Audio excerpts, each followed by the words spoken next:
मैं हूं विवेक पांडे और आप सभी का छत्तीसगढ़ की बड़ी बहस में स्वागत है। देश में 7 चरणों में चुनाव जारी हैं। छत्तीसगढ़ में 11 सीटों को लेकर 3 चरणों में चुनाव संपन्न हुए। देश में अब तक चौथे चरण की 96 सीटों को मिलाकर 379 सीटों पर वोटिंग हो चुकी है। आप जानते हैं कि देश की लोकसभा में कुल 545 सीटें हैं और 543 सीटों पर चुनाव होते हैं, जबकि 2 सीटों पर राष्ट्रपति द्वारा एंग्लो इंडियन सदस्य मनोनीत किया जाता है। इस भूमिका के बाद अब छत्तीसगढ़ की बड़ी बहस की अहम खबर आपको बता देते हैं। देश भर में लोकसभा चुनाव, जैसा कि आप जानते हैं, जारी है। छत्तीसगढ़ में 3 चरणों का चुनाव हो चुका है और अब अन्य राज्यों में चुनाव जारी है। लेकिन इसी बीच प्रधानमंत्री के बयानों को लेकर भी तमाम बयानबाजियां तेज हो गई हैं। एक और बीजेपी प्रधानमंत्री नरेंद्र मोदी के चेहरे पर चुनाव लड़ रही है, तो वहीं कांग्रेस में चेहरे को लेकर तस्वीर अभी धुंधली है। पर छत्तीसगढ़ के पूर्व मुख्यमंत्री भूपेश बघेल रायबरेली में चुनाव प्रचार करते हुए राहुल गांधी को कांग्रेस का चेहरा बताते हैं, जिसके बाद सूबे में राहुल गांधी पर सियासत राग शुरू हो चुका है। और इसी मुद्दे पर उप मुख्यमंत्री अरुण साव ने कहा कि कांग्रेस में ना दूल्हा है ना बाराती है। कांग्रेस की स्थिति अभी नेता प्रतिपक्ष चुनने की नहीं है, प्रधानमंत्री तो बहुत दूर की बात है। वहीं इस पर कांग्रेस प्रदेश अध्यक्ष दीपक बैज ने पलटवार करते हुए कहा कि देश में इस समय कांग्रेस की गठबंधन चौथे चरण तक बढ़त बना चुकी है। देश में अगर प्रधानमंत्री बनने का होगा तो निश्चित रूप से हमारे नेता राहुल गांधी प्रधानमंत्री बनेंगे और बीजेपी कहीं ना कहीं मानसिक रूप से हार मान चुकी है। तो आज राम के ननिहाल छत्तीसगढ़ से निकले देशव्यापी चुनावी मुद्दे पर चर्चा करेंगे, जानने की कोशिश करेंगे कि दिल्ली दरबार में राहुल गांधी के लिए क्या सच में द्वार खुल गए हैं।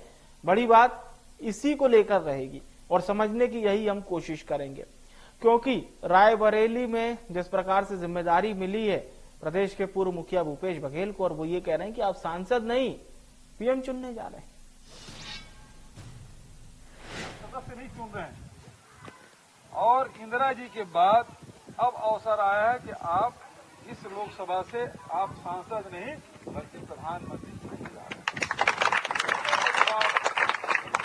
जा रहा है, जिसके आप सब गवाह बनेंगे, साक्षी बनेंगे और उसमें आप भागीदार बनेंगे। आगे देखिए, मैं आपसे बार बार कह चुका हूं कि भारतीय जनता पार्टी 11 की 11 लोकसभा सीट जीतने वाली है। कांग्रेस पार्टी 0 पर आउट होने वाली है, ये तय है। देखिए, आज देश में जो कांग्रेस पार्टी के हालात हैं, पूरे देश ने देखा है कि कैसे कांग्रेस में भगदड़ मची है। कांग्रेस पार्टी में न दूल्हा है न बाराती है, बाराती छोड़कर भाग गए सब। कांग्रेस के प्रत्याशी अपना नाम वापस ले रहे हैं। इससे और दुर्गति क्या होगी किसी राजनीतिक दल की, और इसलिए कांग्रेस तो समाप्ति की ओर बढ़ रही है। कांग्रेस पार्टी नेता प्रतिपक्ष बनाने की स्थिति में नहीं होगी, प्रधानमंत्री बनाना तो बहुत दूर की बात। देखिए, कल मैंने कहा कि छत्तीसगढ़ में हम भारतीय जनता पार्टी से ज्यादा सीटें जीत रहे हैं और कि 3 विधानसभाओं में उपचुनाव होने हैं। देश में इस समय कांग्रेस चौथे चरण तक कांग्रेस की गठबंधन बढ़त बना चुकी है। देश में अगर प्रधानमंत्री बनने का होगा तो निश्चित रूप से हमारे नेता माननीय राहुल गांधी जी ही प्रधानमंत्री बनेंगे। दूसरा चीज कि इस समय भारतीय जनता पार्टी पूरी तरह से डरी हुई है। अब उनका बयानों को देखेंगे, अब उनकी जो जिस तरह से लगातार उनकी बयानें गिरती जा रही है देश की जनता के सामने, बयानों का जो स्तर है लगातार गिरते जा रहा है, तो देखेंगे तो कहीं न कहीं भारतीय जनता पार्टी मानसिक रूप से हार। तो आरोप प्रत्यारोप का दौर जारी है और चलिए अब समझते हैं 2 खास मेहमानों को आपके साथ इस खास चर्चा में जोड़कर कि वो उनको क्या लगता है। अनिल सिंह जी हैं प्रवक्ता कांग्रेस के, बहुत स्वागत है आपका। निशिकांत पांडे जी जुड़ चुके हैं, प्रवक्ता बीजेपी, आपका भी बहुत स्वागत है निशिकांत जी। चर्चा की शुरुआत अनिल जी आपसे करना चाहूंगा भूपेश बघेल जी इस बात को कह रहे हैं, इतने वरिष्ठ नेता हैं और बहुत ही जो बात कहते हैं तथ्यपरक कहते हैं, लेकिन कह रहे हैं कि प्रधानमंत्री चुनने जा रहे हैं रायबरेली के लोग, सांसद चुनने नहीं जा रहे। और ये बात रायबरेली के लोगों से कही है, वायनाड के लोगों से नहीं कही। एक बड़ा सवाल।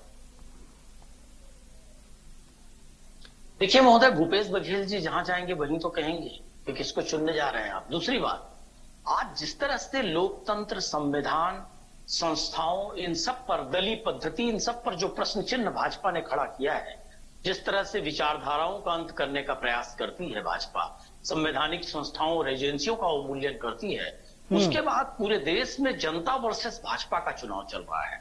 और इस चुनाव में कहीं न कहीं इंडिया गठबंधन की जीत तय हो गई है। और 4 चरण के चुनाव के बाद मोदी जी और उनकी पूरी टीम की जो हड़बड़ी है, जो छटपटाहट है भाषणों में, जो फ्रस्ट्रेशन है, वो स्पष्ट दिखता है। तो ऐसी परिस्थिति में राहुल जी ही एकमात्र विकल्प है। उसका बड़ा उदाहरण देखिए, राहुल जी ने ओपन प्रेस कॉन्फ्रेंसेस की, बड़ी चुनौती दी प्रधानमंत्री को, आए और कहीं भी मुझसे डिबेट कर ले, किसी भी मंच पर मैं तैयार। और प्रधानमंत्री की योग्यता पर सवाल इसलिए पैदा हो जाता है कि राहुल जी से आप घबराते हैं, कोई बात नहीं, ओपन प्रेस कॉन्फ्रेंस तो करिए। इंडिया न्यूज से लेकर सभी चैनल, जो आपके लोकप्रिय चैनल हैं, जितने निष्पक्ष चैनल हैं, इनके सामने आप बोलिए ना भाई, ये विश्व का सबसे बड़ा प्रत्यक्ष लोकतंत्र है हिंदुस्तान, यहाँ का जो प्रमुख है वो मीडिया से क्यों घबराता है? लोकतंत्र के चौथे स्तंभ से घबराता है। प्रायोजित साक्षात्कार अलग बात है, और ओपन प्रेस कॉन्फ्रेंस 1-10 साल में प्रधानमंत्री की हिम्मत नहीं हुई। तो जब प्रधानमंत्री में साहस ही नहीं है कि वो लोकतंत्र के चौथे स्तंभ को, विपक्ष को फेस कर पाए, तो ऐसा प्रधानमंत्री कहां देश की जनता बनाएगी? और ऐसी परिस्थिति में राहुल जी ने जिस तरह से लगातार मीडिया को, जनता को, सभी से संवाद करने का काम किया और सकारात्मक रूप के साथ लोकतांत्रिक मूल्यों को मजबूत किया, तो स्वाभाविक है राहुल जी उसमें सबसे प्रबल दावेदार हैं। कि देश की जनता भी समझ रही है, सारे लोग समझ रहे हैं। ठीक है, देश की जनता भी समझ रही है और सारे लोग भी समझ रहे हैं। निशिकांत जी, फिर क्या दिक्कत आप लोगों को हो रही है?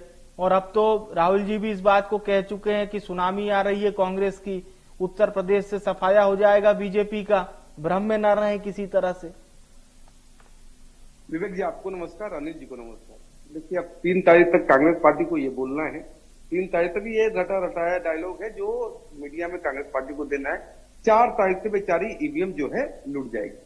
विषय है, अभी हमारे मित्र कह रहे थे कि कांग्रेस पार्टी के युवराज जो है एक साधारण सांसद है और असाधारण डीएनए के सांसद है, इसलिए वो चुनौती दे रहे हैं प्रधानमंत्री को। दे भी सकते हैं। हाँ। प्रधानमंत्री और कैबिनेट के अध्यादेश को फाड़ने वाले एक असाधारण सांसद जो डीएनए के माध्यम से है, वो चुनौती पीएम को दे सकते, क्योंकि पीएम को वो समझते कुछ नहीं। देश के प्रधानमंत्री को पहले भी कुछ नहीं समझते, तो आज भी नहीं समझते। लेकिन महत्वपूर्ण विषय क्या है? एक पिक्चर थी करण अर्जुन, उसमें ना एक बुजुर्ग माँ के जुड़वा बच्चे दोबारा पैदा लेके पुनः जन्म होके वापस आ गए, लेकिन राहुल गांधी राष्ट्रीय राजनीति में कभी नहीं आ पाएंगे। उसका कारण देखिए, इतने किस्मत वाले हैं राहुल गांधी, लेकिन साथ साथ देखिए भगवान ने उनकी किस्मत कैसी लिखी है कि एक ही साथ बदकिस्मत भी है।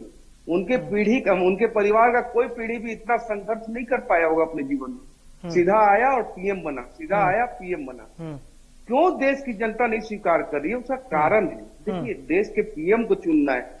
कोई पोगो देखने वाले को देश का पीएम आप चुन नहीं सकते। एक जो गंभीरता होनी चाहिए, एक जो योग्यता होनी चाहिए, एक जो मतलब ब्लूप्रिंट होना चाहिए देश के नेतृत्व के लिए, वो होना चाहिए। आखिर क्या कारण है कि ऐसा व्यक्ति जो वायनाड से भाग के दोबारा रायबरेली लड़ रहा है, न वायनाड में भरोसा है, न रायबरेली में भरोसा है, ऐसे व्यक्ति को अनिल सिंह चौहान जी यहाँ पे वो डिफेंड कर रहे हैं। कीजिए, आपकी व्यक्तिगत मजबूरी है, क्योंकि डीएनए से चलने वाली पार्टी है आपकी, लेकिन देश की जनता आपके समक्ष एक सवाल पूछती है, ये इंडी गठबंधन है क्या? आपने विवेक जी बहुत दिन से पत्रकारिता कर रहे हैं और राजनीति को कवर कर रहे होंगे, आपने कभी देखा है कि कोई भी गठबंधन अलग अलग प्लेटफॉर्म पे अलग अलग अपना ब्लूप्रिंट जारी करे कि हम आने वाले समय में क्या करने वाले? पटना प्लेटफॉर्म पे अलग होता है। अरविंद केजरीवाल 17 सीट पर लड़ने वाला अरविंद केजरीवाल पूरे देश के लिए मैनिफेस्टो जारी कर रहा है। 24 सीट पर लड़ने वाला लालू यादव का लड़का, महान करप्ट आदमी का लड़का, वो देश के लिए मैनिफेस्टो जारी कर रहा है। उत्तर प्रदेश में 50-52 सीट पर लड़ने वाला आदमी पूरे देश के लिए मैनिफेस्टो, बंगाल में लड़ने वाले पूरे देश के लिए मैनिफेस्टो। आपने कभी आकलन किया है क्यों? क्योंकि आपस में समन्वय और विश्वास की कमी है। और दूसरा महत्वपूर्ण, ये जो बोल रहे सुनामी चल रहा है, इनको दिखता नहीं है। क्या है ये परिवारवाद, तुष्टीकरण और भ्रष्टाचार से देश की जनता उब चुकी है और ऐसा मास्टर स्ट्रोक लगाई है इस बार।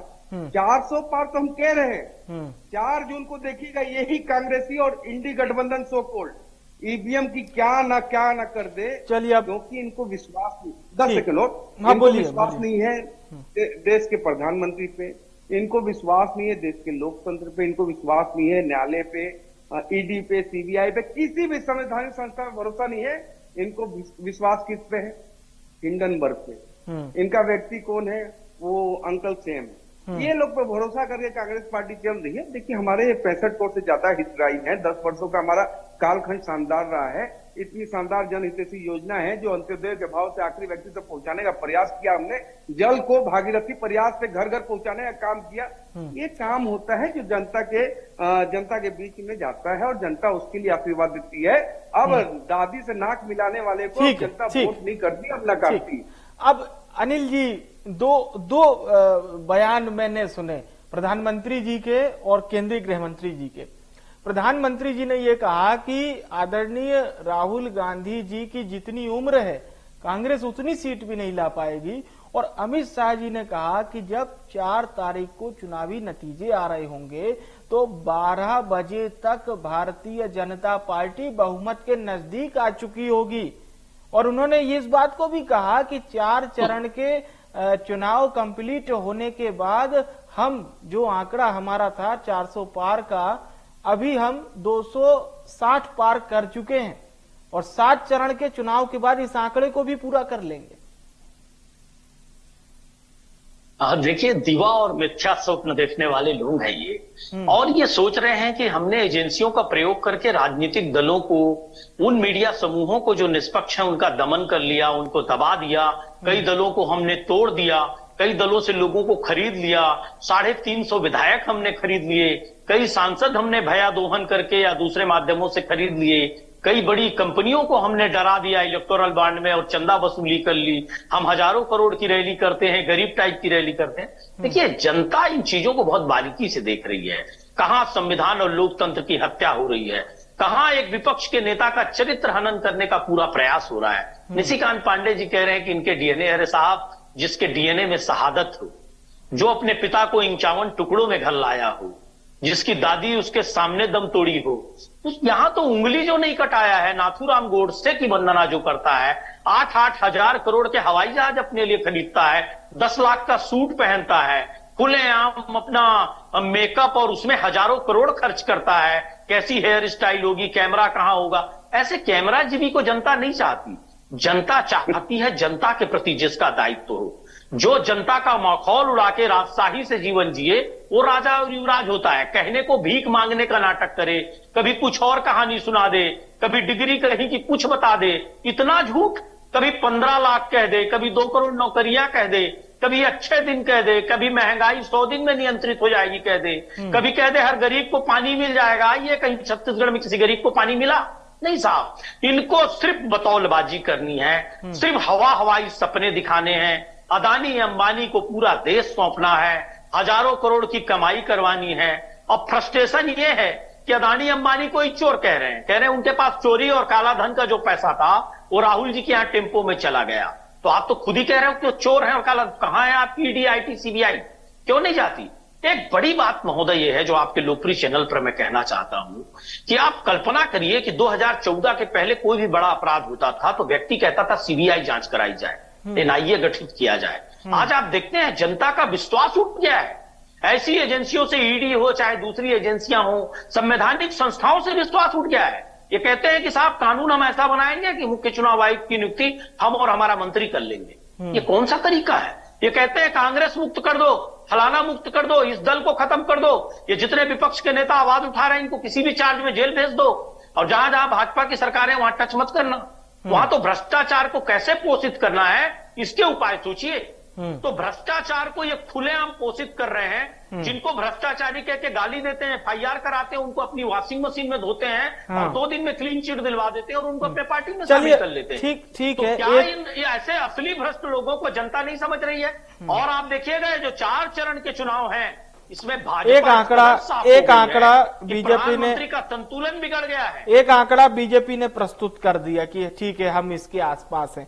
कांग्रेस पार्टी का कोई फिगर कि साहब इतने आंकड़े तक हमारी पार्टी, हमारा अलायंस यानी कि आपका अलायंस, इंडिया अलायंस पहुंच जाएगा, इतने आंकड़े तक तो पहुंच ही जाएगा। देखिए साहब, दो बातों का जवाब दूंगा। एक, अभी भाजपा के प्रवक्ता कह रहे थे कि जितने यूपीए के घटक दल हैं, इंडिया गठबंधन जो अभी नया नाम से आया है, वो अलग अलग मैनिफेस्टो जारी कर रहे हैं। इनको पता होना चाहिए कि एनडीए के भी घटक दल अपने अपने मैनिफेस्टो जारी कर रहे हैं। देखिए, एक लोकतंत्र में जब चुनाव होता है तो कोई भी दल हो उसको एक घोषणा पत्र जारी करना होता है, एक गारंटी देनी होती है। हर कोई झूठ इनकी तरह परोस के चुनाव नहीं लड़ता, वो एक प्रक्रिया है। दूसरी बात, आपने जो सवाल किया, देखिए अभी जो 4 चरण के चुनाव हुए हैं, लगभग हम बहुमत के करीब वहीं पहुंच गए हैं। भारतीय जनता पार्टी इस बार शतक नहीं पूरा करेगी, आप देखिएगा। इस कदर इनका जो बीजेपी इंडिविजुअल 100 सीट भी नहीं ला पाएगी, ऐसा मुश्किल से 100 सीट इनकी आ जाए तो बड़ी बात है। अब जनता इनका समझ चुकी है कि अंग्रेजों की तरह बांटो और राज करो का खेल खेल रहे हैं। चर्चा इस ओर पूरी तरह से खत्म हो जाएंगे, देखिएगा। और उसकी शुरुआत भी उत्तर प्रदेश से होगी। पूछता हूं निशिकांत जी, आपका नारा है 400 पार का, पर अनिल जी कह रहे हैं साहब कि 100 भी बमुश्किल ला पाएंगे। 400 बटा मतलब ये क्या हो गया, पहले से ही कम हो रहा है क्या मामला? 4 हो गया, 400 बटा 4 हो गया। ऐसा क्यों? अनिल जी भी अनिल तो जी हमारे पूरा मित्र हैं। कैलकुलेशन करके बैठे हैं ना, उनकी भी तो पूरे रिसर्च हो रही है पार्टी की। हाँ, वो तो रिसर्च वाली ही पार्टी है, खाली रिसर्च ही करती है। अनिल जी हमारे मित्र हैं, उनको साधुवाद कि वो हमें 100 के लायक समझते हैं।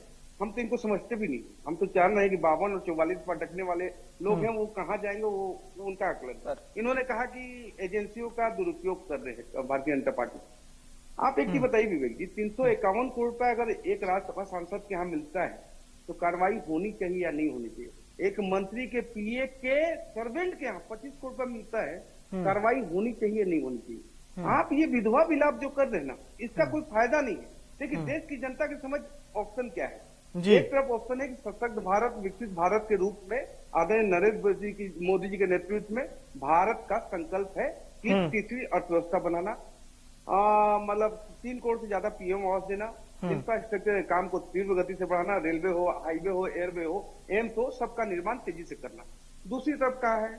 दूसरी तरफ वो गठबंधन है जिसका 7 दशक का राजनीति है। अब ये जो हमारे भाई साहब लगातार कांग्रेस पार्टी कहती है, मुझे तो समझ में नहीं आता कि दलित, शोषित, पीड़ित, वंचित की चिंता अगर कांग्रेस पार्टी करती है आज, तो कौन सरकार में से 7 दशक का होगा? क्यों आखिर आज तक उनकी स्थिति बदली नहीं? किस कारण से नहीं बदल पाई? 3.5 पीढ़ी देश का पीएम बन गया, गरीबी नहीं हटा पाए। अब आके बोलते हैं उनका, देखिए मोती जी के लाल से राजीव जी के लाल तक कांग्रेस पार्टी आ गई है, लेकिन गरीबी वहीं की वही है और इनका जो व्याख्यान है वो वहीं के वही है कि हम आएंगे और खटाखट गरीबी हटाएंगे। विवेक जी, ये किस जनता को कैसे बेवकूफ बनाने की कोशिश कर रहे हैं? 47 का भारत 2024 में खड़ा होके उसी परिवार का डीएनए खड़ा होता है 52 साल की उम्र में और कहता है कि नेहरू जी नहीं हटा पाए, इंदिरा जी नहीं हटा पाए, राजीव जी नहीं हटा पाए, मनमोहन जी नहीं हटा पाए, अब हम हटाएंगे खटाखट। तो बताइए, मतलब एक कहावत है हमारी तरफ, कहावत को छोड़ता हूँ, कहावत गलत हो जाएगा, लेकिन विषय ये है कि राहुल गांधी जी किसको दोष दे रहे? अपनी पार्टी को, अपने नेताओं को, अपने परिवार के पूर्वजों को कि वो गरीबी नहीं हटा पाए देश से। लानत है, धिक्कारता हूं कि अपने पूर्वजों को कोई गाली देता हो, ऐसा मैंने कभी नहीं देखा। आप ये बताइए कि अगर गरीब हैं देश में तो 2014 के बाद आए क्या वो विवेक जी गरीब? शोषित है, 2014 के बाद शोषित हुए, पीड़ित हैं, 2014 के बाद पीड़ित हुए। आरक्षण हटाने की बात हमारे मित्र करते हैं और लोकतंत्र की हत्या की बात करते हैं। विवेक जी, एक छोटा सा सवाल है, अनिल जी जवाब दे पाए तो।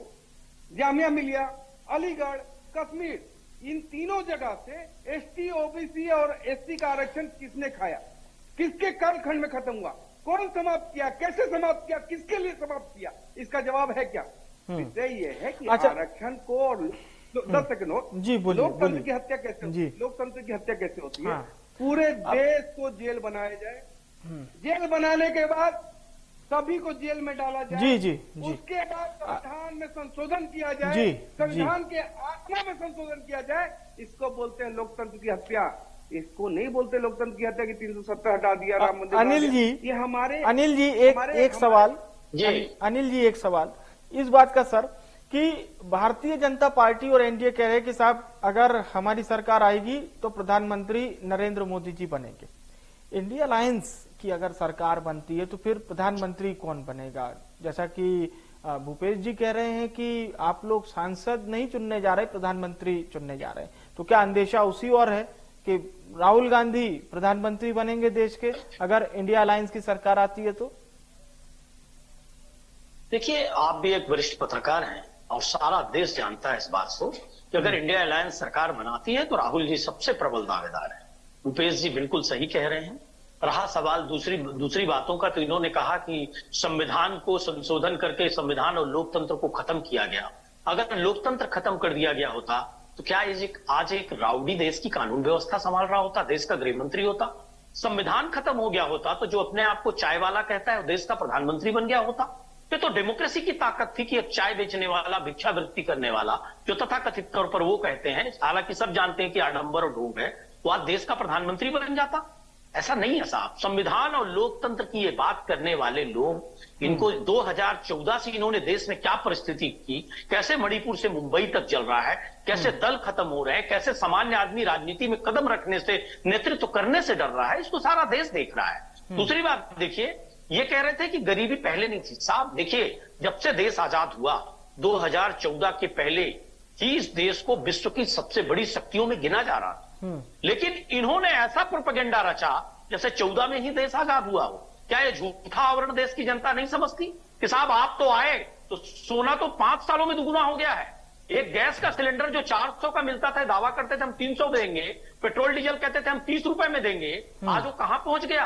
1200 और पेट्रोल डीजल 100 के पास। और बस तब जब अंतर्राष्ट्रीय बाजार में कच्चे तेल की कीमतें वहीं की वहीं हैं। ये कौन सा खेल चल रहा है? किसकी जेबें भरी जा रही हैं? किस तरह से बड़े बड़े उद्योगपतियों का 24 लाख करोड़ से 22 मित्रों का माफ किया जाता है, और देश के इतने करोड़ों किसानों का 1,80,000 करोड़ मोदी सरकार माफ नहीं कर पाती।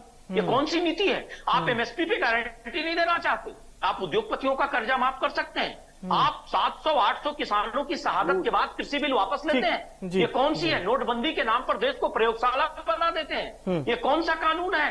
ये किस तरह से देश में देखिए एक्ट देते हैं, जैसे रोलेट एक्ट अंग्रेज लाए थे, पीएमएलए एक्ट लाए हैं ताकि जमानत ना हो पाए जब तक ट्रायल ना हो। 164 का प्रावधान उसमें बदल दिए। तो ये जो खेल चल रहा है भाजपा का, हम भोजन का अधिकार, शिक्षा का अधिकार, रोजगार का अधिकार सब देते थे जनता को, और आज ये क्या दे रहे हैं? एक्ट दे रहे हैं।